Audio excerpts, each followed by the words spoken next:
Shalom. November மாத காலை தியானத்திற்கு உங்களை நாங்கள் அன்புடன் வரவேற்கிறோம். இந்த மாதம் முழுவதும் பரிசுத்த ஆவியானவரை பற்றி நாம் தியானிக்க இருக்கிறோம். ஆதியாகமம் முதல் வெளிப்படுத்தின விசேஷம் வரை பரிசுத்த ஆவியானவர் பல்வேறு பெயர்களில் அறியப்பட்டிருக்கிறார்.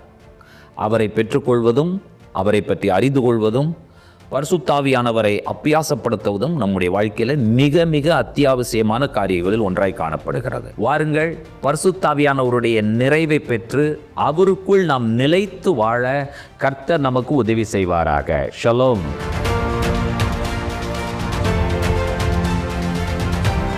பரிசுத்தாவியானவர் வெளியே போனால் என்ன நடக்கும்? அசுத்தாவி உள்ள வரும். ஒன்று, மனிதனுக்குள்ளாக பரிசுத்தாவி இருக்கணும்.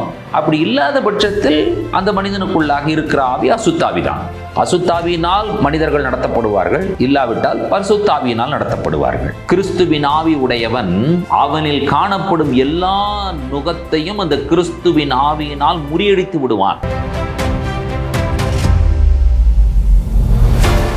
ஷலோம். ஆண்டவராய் இயேசு கிறிஸ்துவின் நாமத்தில் அன்பின் வாழ்த்துக்கள். பரிசுத்த ஆவியானவர் வல்லமை உள்ளவர், நம்மை நடத்துகிறவர், நமக்குள்ளே இருந்து கிரியை செய்கிறவர். நமக்குள்ளாக பரிசுத்த ஆவியானவர் இருந்தால் நடைபெறக்கூடிய கிரியைகளை நாம் பார்த்தோம். பரிசுத்த ஆவியானவர் மூலமாக இந்த முழு உலகமும் எவ்வாறு செயல்படுகிறது என்கிறதான காரியங்களையும் இதுவரை நாம் கற்று வந்தோம். நாம் புரிந்து கொள்ள வேண்டிய ஒரு விஷயம் என்ன? வேதாகமத்தில் பரிசுத்த ஆவியானவருடைய செயல்பாடுகளை நாம் அறிந்து கொள்ளும் பொழுது, அது நமக்கு புரியும் பொழுது, எனக்குள்ளாக இந்த பரிசுத்த ஆவியானவர் தேவை, பரிசுத்த ஆவியானவருடைய வாழ்க்கை தான், அதாவது பரிசுத்த ஆவியானவரோடு இணைந்து நடக்கிற ஒரு வாழ்க்கை தான் ஒரு சரியான வாழ்க்கையாக இருக்கும் என்பதைத்தான் இந்த தியானங்கள் உங்களுக்கு புரிய வைத்து கொண்டிருக்கிறது என்று நான் நம்புகிறேன். அப்போ நம்ம இந்த தியானத்தின் மூலமாக நாம் ஒரு கேள்வி எழுப்ப வேண்டும். எனக்குள்ளாக பரிசுத்த ஆவியானவர் வாசம் பண்ணி இருக்காரா? நான் பரிசுத்த ஆவியானவரை எனக்குள்ளாக இன்வைட் பண்ணியிருக்கேனா? அவர் வாசம் பண்ணுவதற்கு நான் இடம் கொடுத்திருக்கிறேனா? ஒன்றை நாம் தெளிவாக புரிய வேண்டும். பரிசுத்த ஆவியானவர் மென்மையானவர். அதாவது அவரை நீங்கள் துக்கப்படுத்தலாம், நம்ம சரியான காரியங்களை செய்யாத பொழுது அவர் என்ன செய்வார் என்று சொன்னால் நம்மை விட்டு போய் விடுவார், விலகி விடுவார். ஆகியனால ஒரு முறை அந்த பரிசுத்த ஆவியானவர் நடத்தப்படும் பொழுது ஏதோ அந்த ஃபீலிங்லேயே சிலர் போயிட்டு இருப்பார்கள். பரிசுத்த ஆவியானவர் விலகுனது நிறைய பேருக்கு தெரியவே தெரியாது. கடைசியில் பரிசுத்த ஆவியானவர் வெளியே போனால் என்ன நடக்கும்? அசுத்தாவி உள்ள வரும். ஒன்று, மனிதனுக்குள்ளாக பரிசுத்த ஆவி இருக்கணும். அப்படி இல்லாத பட்சத்தில் அந்த மனிதனுக்குள்ளாக இருக்கிற ஆவி அசுத்தாவி தான். இந்த ரெண்டை தவிர வேற வழி இல்லை. அசுத்தாவியினால் மனிதர்கள் நடத்தப்படுவார்கள், இல்லாவிட்டால் பரிசுத்தாவியினால் நடத்தப்படுவார்கள். கிறிஸ்துவை மரித்தார், அடக்கம் பண்ணப்பட்டார், உயிரோடு எழுந்தார் என்று அறிக்கை செய்கிற எல்லாருக்குள்ளும் காணப்படுவது பரிசுத்த ஆவி. அதாவது இந்த விஷயத்தில் இன்றைக்கு நாம் மாம்ச சிந்தை, ஆவியின் சிந்தை, இவைகளை பற்றி பேசிக் கொண்டிருக்கிறது ரோமர் 8ஆம் அதிகாரம். இந்த ரோமர் 8ஆம் அதிகாரத்தினுடைய 9வது வசனத்தில் சொல்லப்பட்டிருக்கிற ஒரு அற்புதமான கருத்தை இன்றைக்கு ரோமர் 8ஆம் அதிகாரத்தினுடைய முழு பின்னணியிலிருந்து நாம் தியானிக்க இருக்கிறோம். தேவனுடைய ஆவி உங்களில் வாசமாயிருந்தால் நீங்கள் மாம்சத்துக்குட்பட்டவர்களாயிராமல் ஆவிக்குட்பட்டவர்களாயிருப்பீர்கள். கிறிஸ்துவின் ஆவி இல்லாதவன் அவருடையவன் அல்ல. கிறிஸ்துவின் ஆவி இல்லாதவன் அவருடையவன் அல்ல. இந்த அதிகாரம் துவங்கும் பொழுது எவ்வாறு துவங்குகிறது என்கிறதான 1வது வசனத்தை வாசியுங்கள். ஆனபடியால் கிறிஸ்து இயேசுவுக்குட்பட்டவர்களாயிருந்து மாம்சத்தின்படி நடவாமல் ஆவியின்படியே நடக்கிறவர்களுக்கு ஆக்கினை தீர்ப்பில்லை. மாம்சத்தின்படி நடப்பது, ஆவியின்படி நடப்பது. மாம்சத்தின்படி நடத்துகிற ஆவி எந்த ஆவி? அசுத்த ஆவி, பொல்லாத ஆவி, சாத்தானுடைய ஆவி. ஆவியின்படி, அதாவது நல்ல வழியிலே நடத்தக்கூடிய ஆவி எந்த ஆவி? கிறிஸ்துவின் ஆவி. நன்றாய் ஒரு விஷயம் இங்கே விளக்கப்பட்டிருக்கிறது.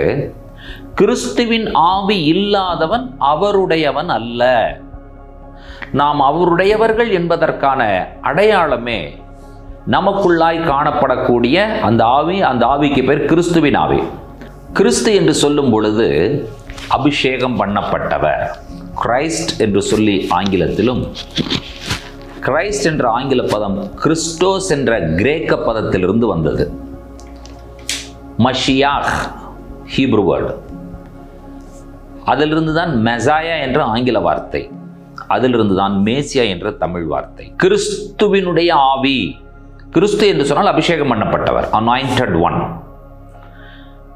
இப்போ கிறிஸ்துவினுடைய ஆவி என்று ஒரு மனிதன் அடையாளப்படுத்தப்படுகிறான் என்று சொன்னால் அபிஷேகம் பண்ணப்பட்டவரின் ஆவி அவனுக்குள்ள இருக்கிறது. அந்த ஆவியை பெற்ற மனிதனுக்கு சுருக்கமான ஒரு பேர் சொல்லணும்னா அபிஷேகம் பெற்றவன், அபிஷேகம் பண்ணப்பட்டவன், அபிஷேகத்தை பெற்றவன், அபிஷேக ஆவியை பெற்றவன். அது யாருடையது? கிறிஸ்துவினுடையது. யார் நம்மை அபிஷேகம் பண்ணுவது? கிறிஸ்து. கிறிஸ்துவினுடைய அபிஷேகத்தை நீங்களும் நானும் பெற்றிருக்கிறோம்.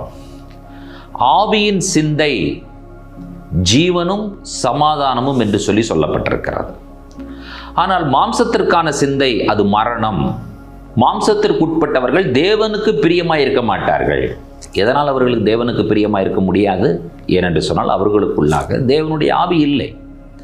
தேவனுடைய ஆவி இருந்தால், தேவன் நடத்தினால் கர்த்தருடைய வார்த்தையின்படி நடத்தப்படுவார்கள். கர்த்தருடைய வார்த்தையின்படி நடத்தப்படும் பொழுது மட்டும்தான் தேவனுக்கு பிரியமானவர்களாய் இருக்க முடியும். கிறிஸ்துவின் ஆவி நமக்கு என்னவெல்லாம் செய்கிறது? ஆக்கினை தீர்ப்பை கொடுக்காதது கிறிஸ்துவின் ஆவி. ஜீவனை கொடுப்பது கிறிஸ்துவின் ஆவி. சமாதானத்தை கொடுப்பது கிறிஸ்துவின் ஆவி. நம்மை தேவனுக்கு பிரியமானவர்களாக நடக்க வைப்பது கிறிஸ்துவின் ஆவி. நம்மை அபிஷேகத்திற்குள் நடத்துவது கிறிஸ்துவின் ஆவி. அபிஷேகம் என்ன செய்யும்? நுகத்தை முறிக்கும். நுகம் என்று சொல்லும் பொழுது எப்பொழுதுமே அது பாரமான ஒன்று. நுகம் ஒரு மனிதனுக்கு கவலையை கொடுக்கக்கூடியதாக இருக்கிறது. கிறிஸ்துவின் ஆவி உடையவன் அவனில் காணப்படும் எல்லா நுகத்தையும் அந்த கிறிஸ்துவின் ஆவியினால் முறியடித்து விடுவான்.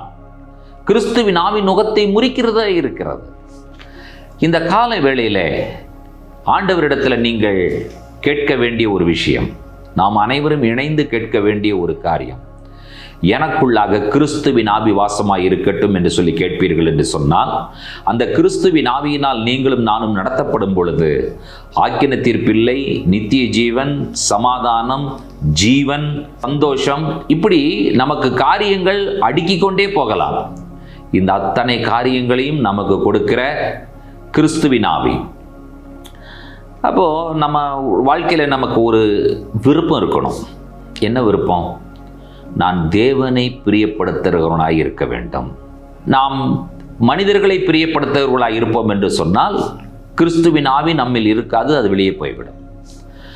நான் மனிதரையா அல்லது தேவனையா, யாரை பிரியப்படுத்த விரும்புகிறேன், அதை பொறுத்துத்தான் உங்களுக்குள் கிறிஸ்துவின் ஆவி இருப்பாரா இல்லையா, அவர் வெளியே போய்விடுவாரா என்கிற காரியத்தை தீர்மானிக்க முடியும். என்னுடைய வாழ்க்கையின் லட்சியம், நான் ஒரு தீர்மானம் எடுப்பேன் என்று சொன்னால் அந்த தீர்மானத்தின் விவரம் என்னுடைய வாழ்க்கை முழுவதும் கிறிஸ்துவை பிரியப்படுத்துவதே என்று தீர்மானிப்பீர்கள் என்று சொன்னால், இன்றைக்கு அந்த கிறிஸ்துவின் ஆவியாகி அபிஷேகத்தின் ஆவியை பெற்றுக்கொள்ள கர்த்தர் உங்களையும் என்னையும் சந்தோஷத்தோடு அழைக்கிறார். வாருங்கள், இணைந்து தேவனிடத்தில் மன்றாடி கிறிஸ்துவின் ஆவியை பெற்றுக்கொள்ள ஆண்டவர் நமக்கு உதவி செய்வாராக. ஜெபிப்போம். உன்னதங்களில் வாசமாயிருக்கிற எங்கள் அன்பின் பரலோக பிதாவே, இந்த ஆசீர்வதிக்கப்பட்ட அற்புதமான மனமகிழ்ச்சியின் காலை பொழுதிலே கிறிஸ்துவின் ஆவி இல்லாதவன் அவருடையவன் அல்ல. கிறிஸ்துவின் ஆவி உடையவனே கிறிஸ்துவினுடையவன்.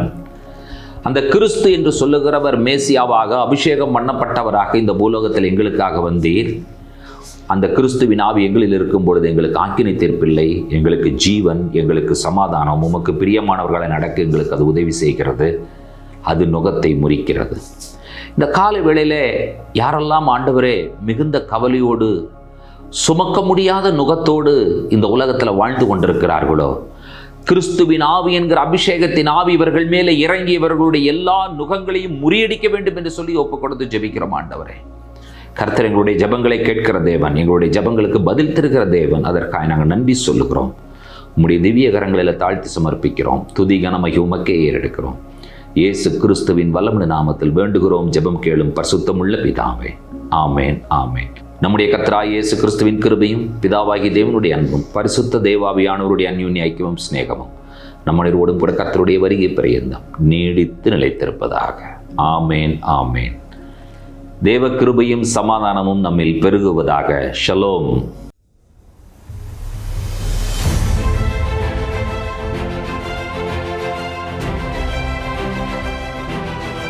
தேவனிலிருந்து புறப்பட்டு வந்த ஆவியை பெற்றுக்கொண்டதுனால கிடைக்கக்கூடிய நன்மை என்ன? தேவனை அப்பொழுது நாம் அறிந்து கொள்ளலாம். நமக்கோ தேவன் அவைகளை வெளிப்படுத்தினார். அந்த ஆவியானவர் தேவனுடைய எல்லா ஆழங்களையும் அறிந்திருக்கிறார். நம் ஒவ்வொருவருக்கும் கர்த்தருடைய ஆழங்களை உண்மையாகவே அறிந்து கொள்ள ஆர்வம் உண்டா?